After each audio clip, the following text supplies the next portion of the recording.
안녕하세요, 여러분. 환영하고 축복합니다. 160일차입니다. 너는 내 것이라 라는 주제로 하나님 말씀 함께 나누겠습니다. 오늘은 이사야 42장에서 44장까지 함께 나누겠습니다. 네, 우리 이사야 후반부를 들어왔는데요. 이 후반부의 주제는 구원하시는 하나님이십니다. 네, 누구를 통해서 구원하실까요? 바로 메시아 되신 예수 그리스도를 통해서 구원하십니다. 오늘도 이 메시지들을 여러분들 이사야에서 말씀해서 여러분들 좋아하시는 분들이 참 많으실 텐데요. 우리의 하나님은 우리가 어떤 존재인지 알고 있습니다.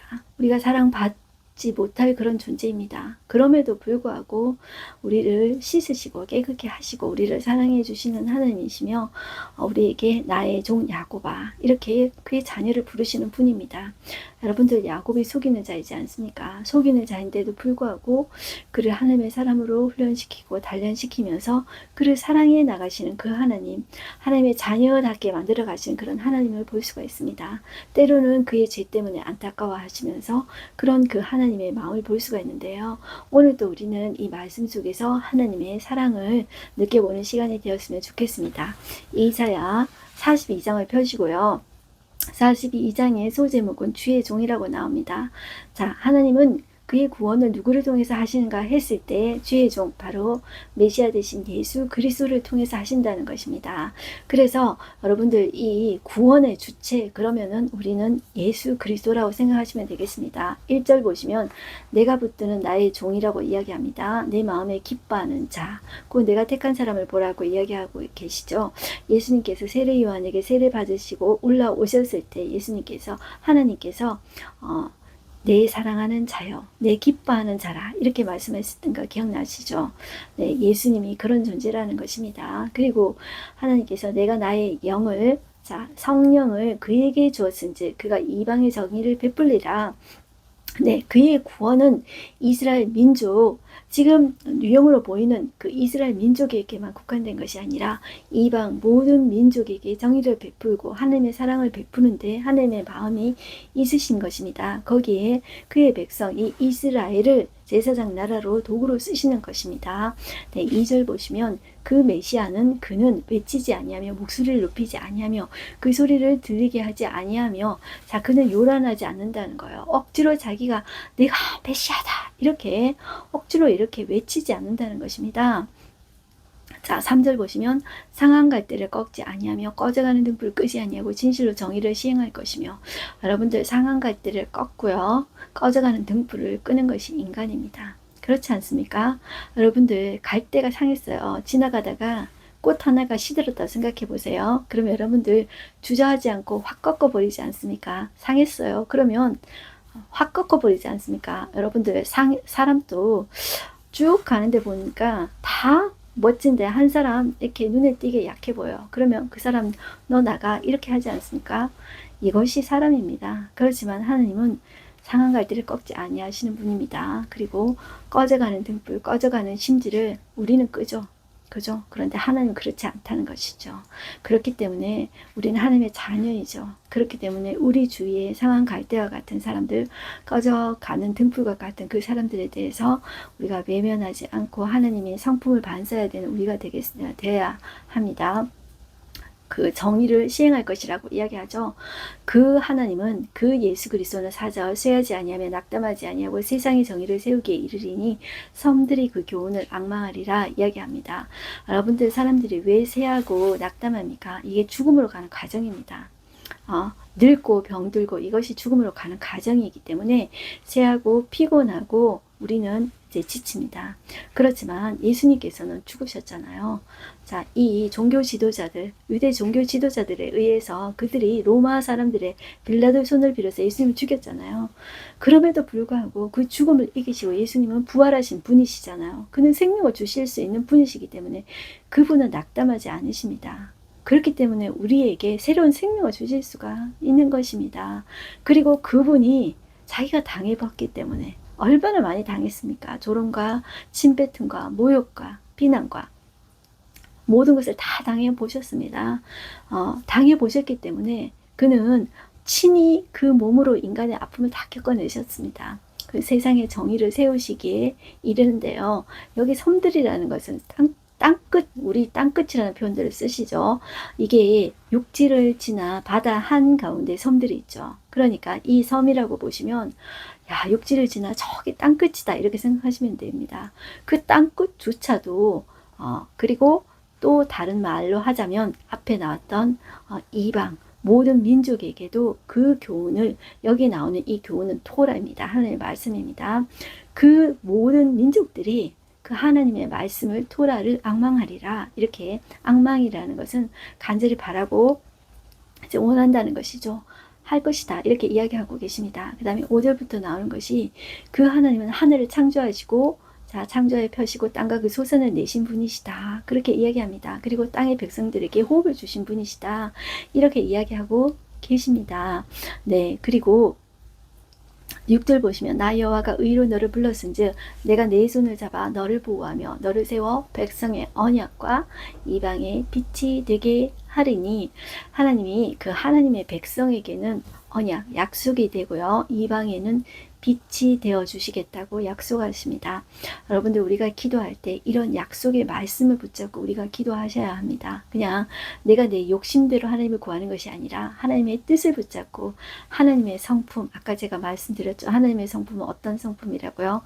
상한 갈대 꺾지 않고 꺼져가는 등불 끄지 아니하신 그 진실로 정의의 하나님, 진실로 사랑의 근본이신 그 하나님이시라고 했죠.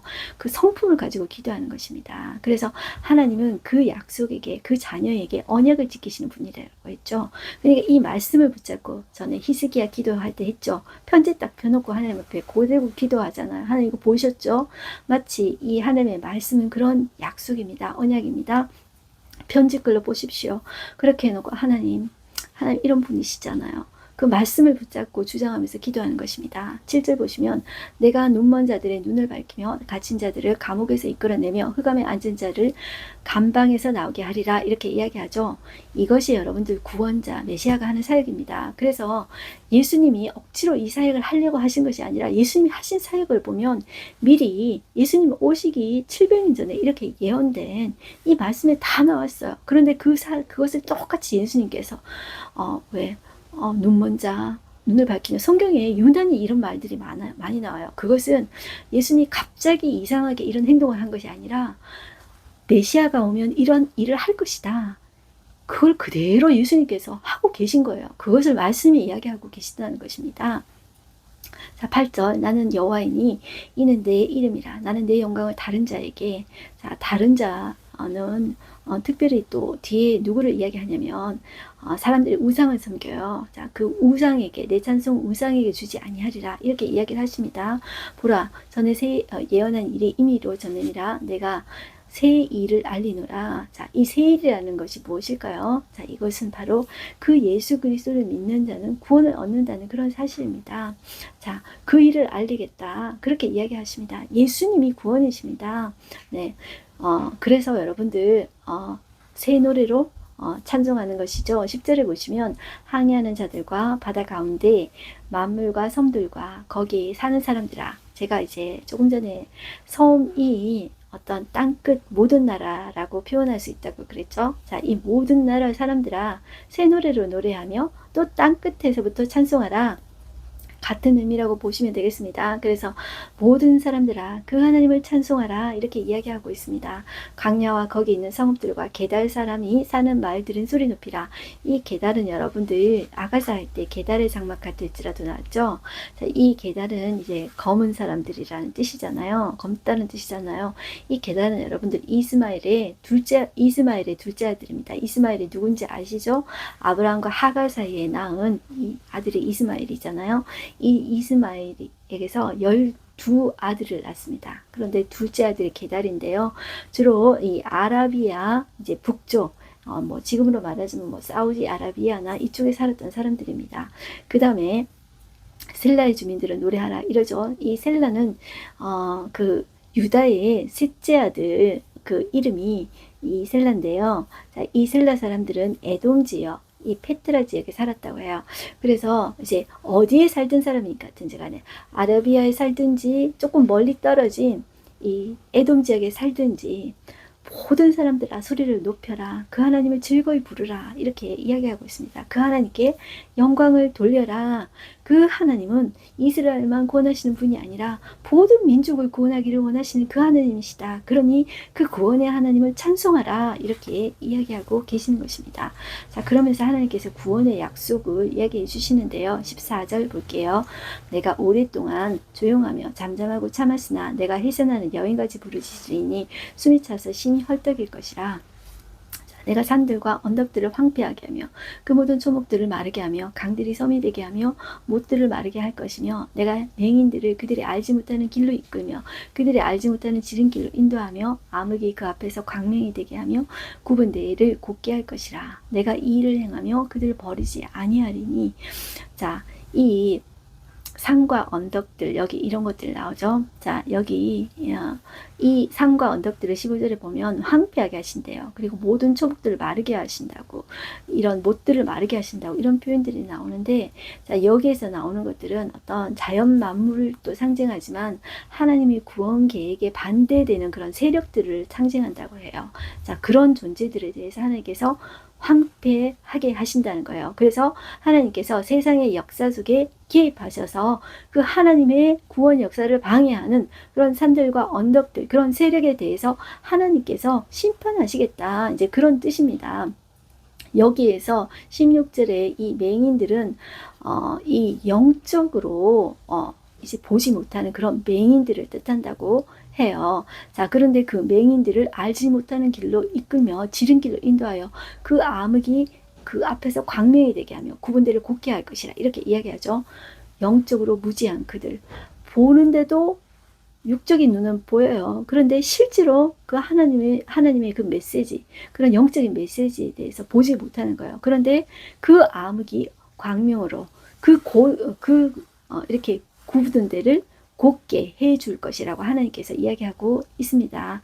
자, 그 다음에 나오는 것들이 백성들이 깨닫지 못하다라는 내용이 나오고 있습니다. 자, 이 백성들이 귀와 눈이 있어도 못 듣고 못 보는 이 백성들에 대해서 그들의 영적인 무지에 대해서 계속 이야기하고 있어요. 자, 본다고 하지만 못 보고 듣는다고 하지만 듣지 못하는 이런 착각 속에 있어요. 아까 조금 전에도 이 맹인에 대해서 나왔죠. 그런데 18절에도 너희 못 듣는 자들아 들으라, 너희 맹인들아 밝히보라, 이렇게 이야기해요. 맹인이 누구냐? 내 종이 아니냐? 누가 내가 보내는 내 사자같이 못 듣는 자겠느냐?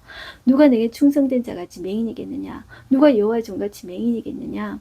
자, 이 말씀도 보고 기도도 하고 겉모양은 하나님 믿는 사람 같아요. 그런데 진짜 하나님을 만나지 못한 거예요. 교회를 오래 다녔어요. 평생 다녔어요. 그런데요, 하나님 못 만난 사람이 진짜 너무 많아요. 그런데 그런 사람은요, 제일 불쌍한 사람이에요. 여러분들 교회 오래 다녔다고 해가지고 진짜 하나님 믿는 거 아니에요. 그래서 여러분들 말씀이 들리는 것이 복이에요. 말씀이 보이는 것이 복이에요. 거기서부터 하나님이 주시는 복이 시작이 돼요. 그것이 죄를 깨닫게 하시고 이런 것들이 여러분들 복의 시작이라고 보시면 돼요. 하나님은 깨끗게 하신 후에 우리를 하나님의 통로를 쓰시는 분이세요. 복의 통로를 쓰시는 분이에요. 그냥 아무것도 아닌데 그냥 있잖아요. 잘 먹고 잘 살게 된다. 그것이 나중에는 교만하게 되고 결국 복이 되지 못해요. 그 복이 독이 돼요. 그러니까 말씀이 들어오는 것이 가장 큰 복이다. 이렇게 생각하시면 좋겠습니다. 자, 20절 보시면 내가 많은 것을 볼지라도 유의하지 아니하며 귀가 열려 있을지라도 듣지 아니하는도다. 자, 이 사람들이 많은 것을 봐도 제가 말한 거하고 똑같은 거예요. 많은 것 보았는데도 하나님의 자녀라고 말은 하면서 성전에 들락날락 하면서 많이 보아요. 성경을 보는데도 유의하지 아니하고 귀가 있어도 말씀을 듣지 못해요. 이런 사람들에 대해서 이야기하는 거예요. 21절 여호와께서 그의 의로 말미암아 기쁨으로 교훈을 크게 하며 존귀하게 하려 하였으나 이 백성이 도둑맞으며 탈취를 당하며 다 굴속에 잡히며 옥에 갇히도다. 노략을 당하되 구할 자가 없고 탈취를 당하되 되돌려주라 말할 자가 없도다. 자, 이것이 하나님이 너무나도 안타깝게 생각하는 거예요. 듣는 채, 보는 채 하는 것이 여러분들의 어리석은 행동이라는 것입니다. 23절 보시면 너희 중에 누가 이 일에 귀를 기울이겠느냐? 누가 뒤에 올 일을 삼가 듣겠느냐? 뒤에 올 일을 삼가 듣겠느냐. 자, 이런 일들은 하나님만 할 수 있는 거예요. 자, 야곱의 탈취를 당하게 하신 자가 누구냐? 이스라엘을 약탈자들에게 넘기시는 자가 누구냐? 여호와가 아니시냐? 우리가 그에게 범죄하였도다. 자, 하나님께서는 시종일관 종일 우리를 사랑하시고, 자, 우리에게 계속 돌아오라고 하세요. 말씀을 해주시는데, 듣는 채, 보는 채 하면서 그 하나님의 말씀을 계속 이제 무시하는 것이죠. 자, 25절 보시면, 그러면서 순종하지 않는 것입니다. 25절, 그러므로 여호와께서 맹렬한 진노와 전쟁의 위력을 이스라엘에게 쏟아부으심에 그 사방에서 불타오르나 깨닫지 못하며 몸이 타나 마음에 두지 아니하는도다. 이렇게 말씀하고 계십니다. 네, 43절 보시면 구원의 약속, 여전히 구원하신다. 이렇게 이야기하고 계십니다. 자, 그런데 왜 구원하시느냐? 아까 구원의 주체가 바로 예수 그리스도 메시아라고 그랬죠. 그런데 왜 구원하시느냐 했을 때 사랑하시기 때문이라는 것이죠. 그런데 그 자식들이 어떤 존재냐면 제가 앞에서 조금 전에 말씀드린 것처럼 눈은 있는데 못 보고 귀는 듣는데 못 들어요. 그 하나님의 메시지를 못 들어요. 그런데도 하나님 끊임없이 어떻게 하냐면 계속 손짓해요. 너는 내 것이다. 내가 너를 사랑한다. 이렇게 정말 하나님이 사랑하지도 않는데 자식이 내 몰라라 하는데도 계속 품어주고 사랑하시는 그 하나님의 모습이 계속 보여요. 자, 그래서 찬양 중에 제가 이 찬양이 생각나더라고요. 그래도라는 찬양이 있습니다. 제가 앞부분 잠깐만 하면요. 이 찬양이 이런 찬양입니다. 네가 나를 떠나가도 그래도 나는 너를 떠나지 않으며. 자, 제가 노래를 잘 못하겠는데 이런 찬양입니다. 네가 나를 떠나도 하나님은 어떻다고요? 약속하신 하나님, 그 약속을 신실하게 지키시고 절대로 떠나지 않는데요. 그 존재들이 저와 여러분이 어떤 존재냐 하면 듣는 채 보는 채 하는데 하나님 다 보여주시는 것에 대해서 정확하게 못 봐요. 그리고 이제 보여주시는 건 그렇고 듣는 것도 듣게 해주시는 것도 정확하게 못 들어요. 그게 우리예요. 그런데도 여전히 사랑하시고 그래도 사랑하신다는 거예요. 그러면서 구원의 약속을 해주십니다. 그래서 1절 보시면 야곱아 너를 창조하신 여호와께서 지금 말씀하시느니라. 하나님 우리 창조주시기 때문에 다 돌아오기를 계속 원하시는 거예요. 그래서 계속 선지자들을 통해서 이렇게 오라 오라 이렇게 사랑의 메시지를 계속 하시는 것입니다. 이스라엘아 너를 지으시니가 말씀하시니라. 어떤 분이라고요? 나를 창조하시고 나를 지으셨대요. 그러니까 우리 부모님보다 나를 더 사랑하신 분이시죠. 그렇기 때문에 다윗이 시편에 나의 부모는 나를 버렸을지라도 여호와는 나를 영접하시리다. 그 말씀 아시죠? 자, 우리의 부모는 한계가 있어서 우리를 도와주지 못합니다. 그런데 우리 하나님은 능력이 한이 없으신 분이시잖아요. 그렇기 때문에 우리를 도와주시는 분이십니다. 그 전능자가 이렇게 말하십니다. 너는 두려워하지 말라. 내가 너를 구속하였고 내가 너를 구원해 주겠다는 것입니다. 내가 너를 지명하여 불러나니 너는 내 것이라. 너는 내 자식이야. 이렇게 이야기하는 것다는 것입니다. 그래서 우리가 살면서 당하는 그 어려움이 2절에 나오는데 물과 같은 어려움이 있고 불과 같은 어려움이 있어요. 그런데 2절에 보시면 네가 물 가운데로 지날 때에 내가 너와 함께 할 것이라. 없애주겠다는 것이 아니라 물 가운데 같은 그런 환난 가운데서도 지날 수 있게 하나님께서 우리를 강하게 해주시면서 함께 해주신다는 것입니다.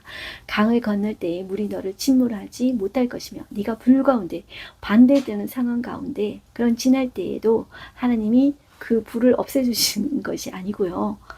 하나의 불꽃이 사르지 않게 하나님께서 해주신대요. 그 참 놀랍죠.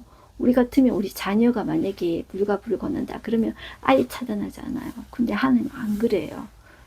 다 지나게 하신다는 것이죠. 그런데 그 가운데 어떻게 해요? 보호해 주신다.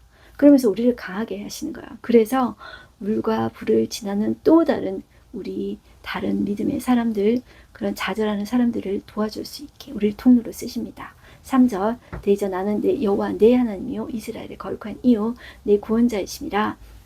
내가 애굽을 너의 속량물로 구스와 스바를 너로 대신하여 주었노라. 자, 이거는 하나님이 여호와 내 하나님 이런 말들은 출애굽에 쓰셨던 말인데 이 43장에는 하나님께서 출애굽에 쓰셨던 그런 표현들을 좀 많이 하고 있어요.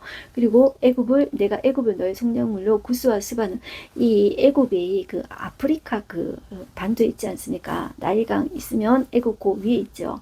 그 구스고 바로 밑에 있고 그러니까 이 아프리카 전체라고 여러분들 생각해 주셨으면 좋겠어요. 그러니까 아프리카 전체라고 그러면 얼마나 큽니까? 애굽 자체도 큰데 구스와 스바까지 붙였다고 생각해 보세요. 그런데 이 구스와 스바까지 붙은 아프리카 전체하고 이 지금 유다는 비교하면 어때요? 보잘것없죠.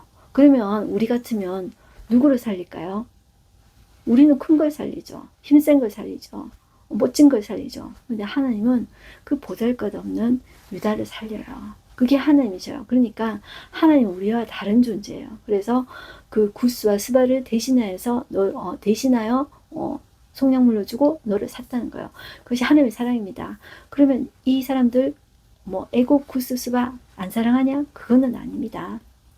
그건 아닌데 하나님의 사랑을 표현하는 것이 그래요. 자, 그것을 통해서 하나님의 사랑을 알리고 또 우리의 방향이 누구한테 나가야 되는 거죠? 애국과 구스 스바에게 나아가야 되는 거죠. 그런데 먼저 하나님은 우리에게 그 사랑을 정말 이렇게 쏟아 부어 주신다는 것입니다. 그리고 4절 내가 내 눈에 보배롭고 존귀하며 내가 너를 사랑하였은즉 내가 내 대신 사람들을 내어주며 백성들이 내 생명을 대신하리니 두려워하지 말라. 내가 너와 함께하여 내 자손을 동쪽에서부터 오게 하며 서쪽에서부터 너를 모을 것이며 내가 북쪽에게 이르기를 내놓으라. 남쪽에게 이르기를 가둬두지 말라. 동서남북은 여러분들 세상 모든 곳이라고 여러분들 생각하시면 됩니다. 이렇게 하시는 하나님이시라는 것이죠. 내 이름으로 불려지는 모든 자, 곧 내가 내 영광을 위하여 창조한 자를 오게 하라. 내가 그를 지었어. 내가 그를 만들었어. 하나님은 이렇게 말씀하십니다. 그리고 자, 이스라엘은 여호와의 증인이라고 이야기하는데 자, 그 우리가 사랑받지 못할 존재라는 것을 하나님은 너무나도 잘 알고 계시고 하나님 또 말씀하세요. 8절 보시면 눈이 있어도 보지 못하고 귀가 있어도 듣지 못하는 백성을 이끌어내라. 우리가 그런 존재입니다. 자, 9절 열방을 모였으며 민족들이 회집을 하였는데 그들 중에 누가 이 일을 알려주어 이전 일을 우리에게 들려주겠느냐. 자, 10절로 넘어갈게요. 나 여호와가 말하노라. 너희는 나의 증인 나의 종으로 택함을 입었나니 이는 너희가 알고 나를 믿으며 내가 그인 줄 깨닫게 하려 함이라. 나의 전에 짐을 받은 신이 없었느니라. 나의 후에도 없으리라. 나 곧 나는 여호와라. 나 외에 구원자가 없느니라. 내가 알려주었으며 구원하였으며 보였고 자 너희 중에 다른 신이 없었나니 그러므로 너희는 나의 증인이요 나는 하나님이니라. 여호와의 말씀이니라. 자, 왜 이야기를 하냐면 하나님밖에 구원자가 없어요. 그런데 이스라엘이 자꾸 우상을 의지하죠. 그런데 그 신적인 능력을 보이지 못하는 우상과 다르게 하나님께서 사랑을 베푸시면서 계속 말씀하시면서 이게 달래고 어르는 모습을 계속 볼 수가 있어요. 그래서 13절 보시면 과연 태초로부터 나는 그이니 내 손에서 건질 자가 없도다. 내가 행하리니 누가 막으리요. 그럼 이 우상과 하나님과의 그런 다른 점을 계속 하나님께서 말씀하고 계시는 거예요. 그러면서 이 열방들은 여러분들 하나님 믿지 않고 우상을 믿잖아요. 그런데 이 하나님 믿지 않고 우상들을 섬기는 그 열방들에게 하나님을 섬기는 신이 참신임을 하나님께서 보여주신다는 것이죠. 자, 이게 말이 조금 어려운 것 같은데요. 자, 계속 한번 읽어볼게요. 바빌론으로부터 빠져나오다라는 말씀이 있는데 하나님께서 그럼에도 불구하고 자기 백성 신실하게 눈 멀고 귀 멀고 그런데도 하나님 자기 백성을 신실하게 사랑하신다는 그런 표현이에요. 자, 바벨론으로부터 하나님께서 구속하시는데요. 14절 보시면 너희의 구속자여 이스라엘의 거룩한 이 여호와가 말하노라. 너희를 위하여 내가 바벨론에 사람을 보내어 모든 갈대아 사람에게 갈대아 사람은 바벨론 사람입니다. 제가 이 갈대아하고 바벨론하고 똑같다고 제가 말씀드렸습니다. 이 바벨론의 마지막 이 왕조가 갈대아 왕조인데 똑같다고 보시면 된다고 했습니다. 자기들이 연락하는 배를 타고 도망하여 내려가게 하라. 자, 이 바벨론 사람들에게 왜 이런 이야기를 하냐면 바벨론 나라가 망할 거라는 거예요. 자, 지금 바벨론이 너희들을 포로로 끌고 갈 건데 바벨론이 나라가 망해서 모든 교통수단 이제 배를 타고 도망간다는 것입니다. 도망가서 내려가게 하나님께서 하겠다는 거예요.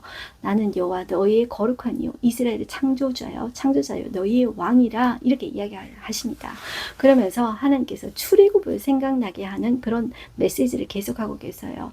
나 여호와가 이같이 말하노라. 바다 가운데 길을 큰 물 가운데 지름길을 내고 병과 말과 군대의 용사들을 이끌어 내어 그들이 일시 엎드러지게 일어나지 못하고 소멸을 하기를 꺼져가는 등불 같게 하였느니라. 어때요? 출애굽 상황을 이야기하고 있는 거예요. 그러니까 홍해에서 했던 것을 다시 경험할 것 같은 그런 이야기를 하고 있는 거예요. 그때처럼 내가 구해낼 거야. 그런데 하나님께서 지금 하시는 바벨론으로부터 나오는 그 회복은 이전 것보다 훨씬 더 강하게 구원할 거야. 이렇게 이야기하십니다. 그래서 18절 너는 이전 일을 기억하지 말며 옛날 일을 생각하지 말라. 보라 내가 새 일을 행하리니 하나님께서 행하시는 그 새 구원은 옛날에 출애굽 때 했던 그 구원과 비교할 수 없을 정도로 더 강하게 구원할 것을 확실하게 이야기하고 계세요. 그래서 반드시 내가 광야의 길을 사막의 강을 내리니 장차 들짐승 곧 승냥이와 타조도 나를 존경할 것은 짐승들도 이 사실을 보고 놀라서 나를 존경할 것이라는 것이죠. 내가 광야의 물을 사막의 강들을 내어 내 백성 내가 택한 자에게 마시게 할 것이라. 택했는데 자 상태가 눈멀고 기멀었는데도 내 백성을 하나님이 사랑하기 때문에 택했다고 계속 이야기해요. 자, 이 백성은 내가 나를 위하여 지었나니 나를 찬송하게 하려 함이라. 자, 그럼에도 불구하고 이 백성은 계속 죄를 짓습니다. 22절 보면 그러나 야곱아 너는 나를 부르지 아니하였고 이스라엘아 너는 나를 괴롭게 하였으며 내 번제의 양을 내게로 가져오지 아니하였고 내 제물로 나를 공경하지 아니하였느니라. 나는 제물로 말미암아 너를 수고롭게 하지 아니하였고 유황으로 말미암아 너를 괴롭게 하지 아니하였거늘. 이렇게 하나님에 대한 마음이 없다는 것을 계속 이야기하고 있습니다. 이 이스라엘의 죄는 하나님은 여전히 사랑하고 계시는데요. 그 하나님을 진심으로 부르지 않는 것입니다. 여전히 그 죄를 모릅니다. 자기들의 죄를 모릅니다. 그 하나님의 짝사랑이 계속되는 거예요. 자, 44장 오겠습니다. 하나님께서 나 외에 다른 신이 없다고 이야기하십니다. 하나님만이 참신인데요. 자, 이것도 44장이 어떤 이야기를 하냐면 그런데도 불구하고 계속 하나님 아닌 하나님의 대체를 의지합니다. 그게 바로 우상이에요. 자, 1절 보시면 나의 종 야곱. 그 야곱이 사기꾼이라 그랬죠. 내가 택한 이스라엘아. 하나님 너무 잘 알고 있어요. 또 반복해요. 내가 너 만들었고 너를 모태에서 지어낸 너를 도와줄 이가 여호와가 이같이 말하노라. 도와줄 존재는 바로 하늘밖에 없어요. 근데 자꾸 우상에게 의지해요. 근데 하나님의 사랑은 계속돼요. 나의 종 야곱, 내가 택한 여수르나. 이 여수르는 여러분 하나님이 이스라엘을 부를 때 애칭이라는 거래요. 애칭. 정말 내 새끼 이런 표현이래요. 그 뜻은 옛날 뜻은 여수르의 옛날 뜻은 정직한 올바른 그런 이제 그 어원은 그런 뜻이지만 여기에서 말하는 여수르나 이것은 아유 내 새끼 이런 하나님의 애칭이라고 이야기해요. 자, 두려워하지 말라. 나는 목마른 자에게 물을 주며 마른 땅에 시내가 흐르게 하며 나의 영을 내 자손에게 나의 복을 내 후손에게 부어주리니.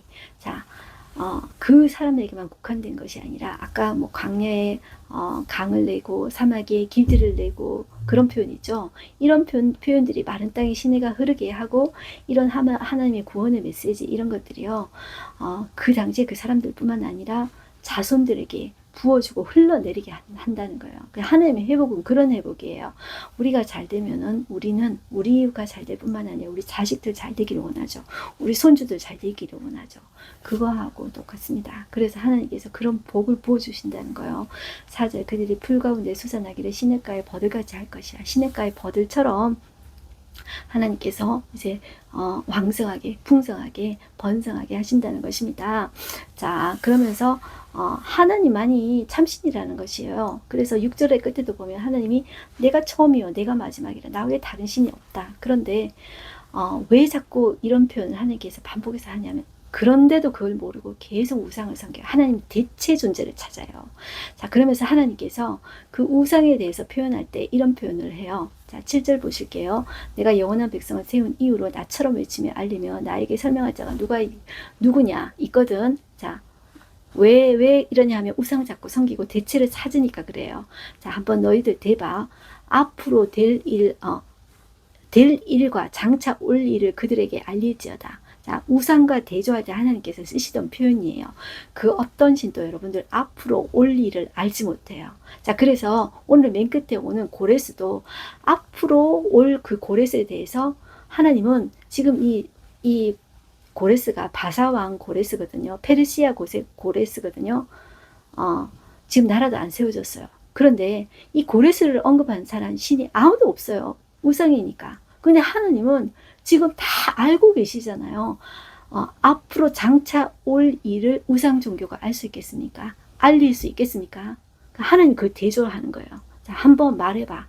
자, 장차 올 일을 말할 신이 있어? 말해봐. 그렇게 이야기해요. 자, 끝부분에 볼까요?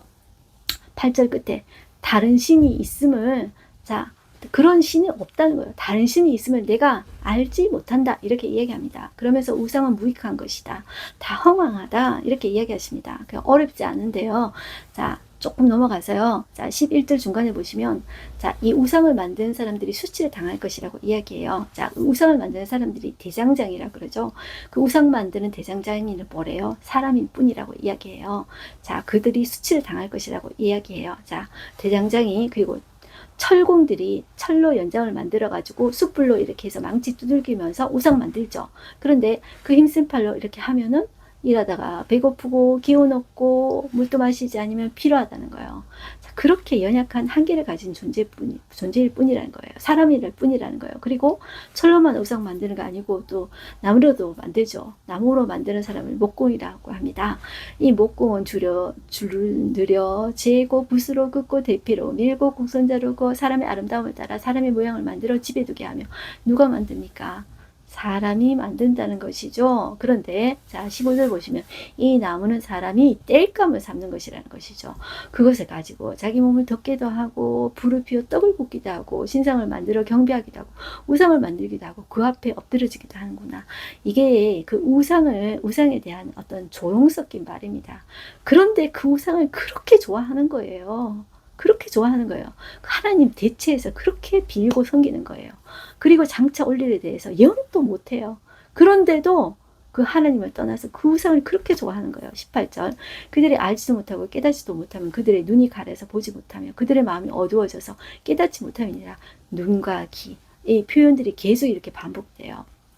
자, 그럼에도 불구하고 이 사람들이 마음에 생각도 없고 지식도 없고 총명도 없고 자, 그렇게 하는데도 불구하고 하나님이 그 백성들을 사랑하시고 계신다는 거예요. 자, 그러면서 내가 누구인지 하나님이 또 어필하세요.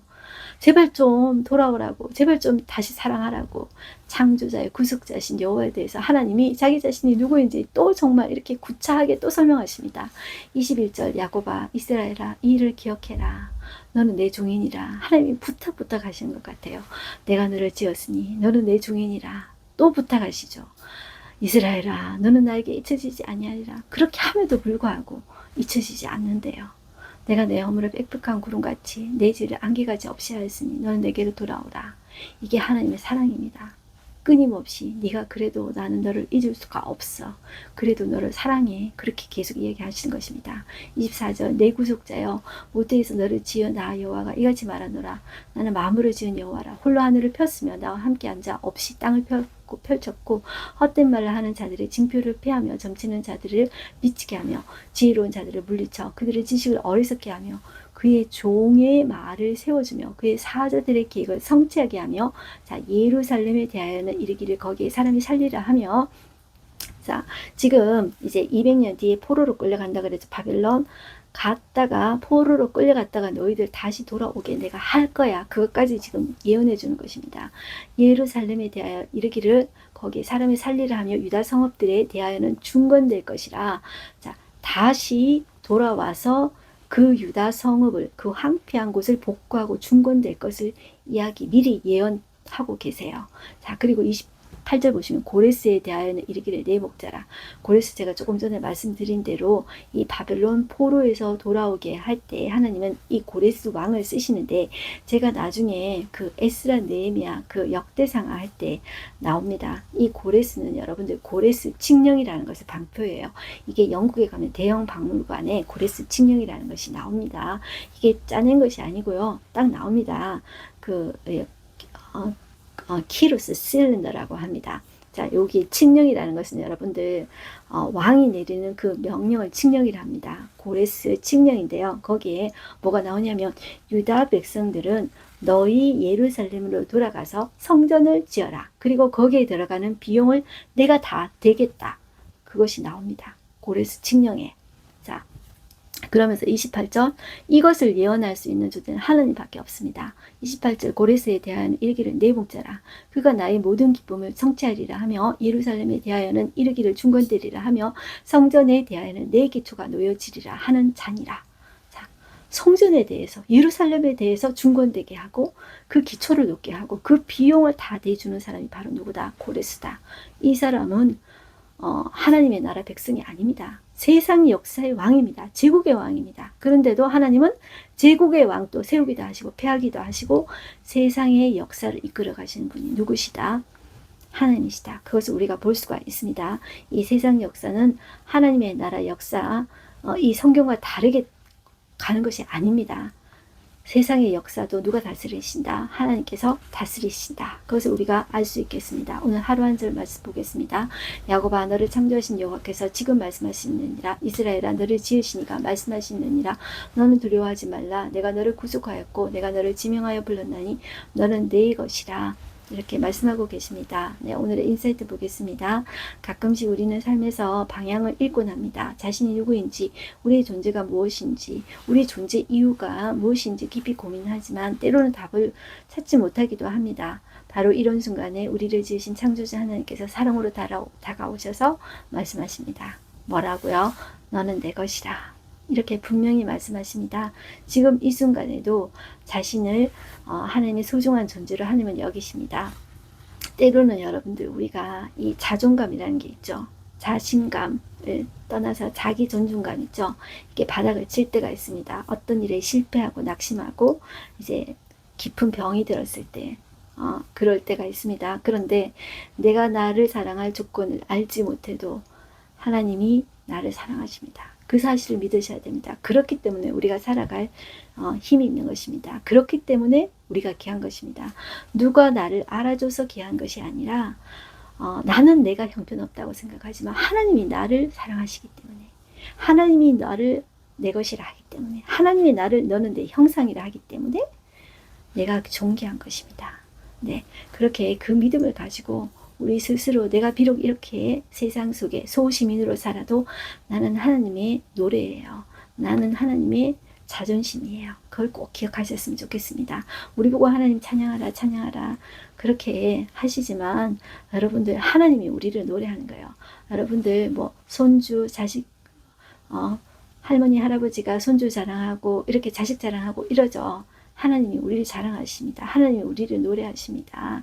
그 사실을 여러분들이 아셔야 되겠습니다. 하나님이 독재자가 아니십니다.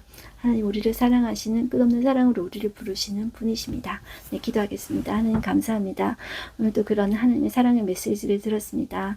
네, 우리가 어떤 가운데 있더라도 너는 내 것이라. 그렇기 때문에 너는 나의 생명이라. 그렇기 때문에 너는 귀하다. 그 말씀 앞에 우리가 하나님 아버지 좌절하고 낙심할 것이 아니고 절망할 것이 아니라 오늘도 일어서며 날마다 주님 말씀 붙잡고 날마다 일어서는 우리가 되게 해 주십시오. 그래서 우리가 하나님의 노래, 하나님의 기쁨, 하나님의 자랑이 되게 해 주십시오. 예수님의 이름으로 기도드렸습니다. 아멘. 네, 여러분들을 축복합니다.